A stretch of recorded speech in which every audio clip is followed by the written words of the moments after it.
मुझे अच्छी तरह याद है, जिस दिन वो कट रहा था मैं उसके सामने नहीं था, मेरे आंखों से आंसू निकल रहे थे और मैं घर से बाहर चला गया। तो ये कुर्बानी का अंसर इसमें ज़्यादा है कि नहीं है? क्योंकि वो मुझसे बहुत मानूस हो गया था।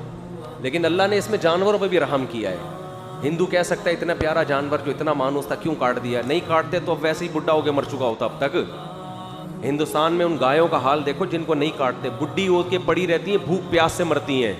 तो अल्लाह ने जानवरों पर भी रहम किया है। कटना इनके लिए भी फायदेमंद है, वरना इनको कोई इतना प्रोटोकॉल देगा नहीं। उनकी खुराकें बहुत हैं। इंसान जब बूढ़ा होता है औलाद पाल लेती है, जानवर बूढ़ा होता है उसके बच्चे नहीं पालते उसको, ना उसको इंसान पालता है ना बच्चे पालते हैं। इंडिया में जो गायों को माँ बनाया हुआ है ना उन्होंने, ज़रा आप यूट्यूब पे डॉक्यूमेंट्रीज देखें, वो इनकी माएँ जो जिनको गाय को माँ कहते हैं, ये गाय किस तरह भूख और प्यास से तड़प तड़प के मरती हैं, ये समझते हो?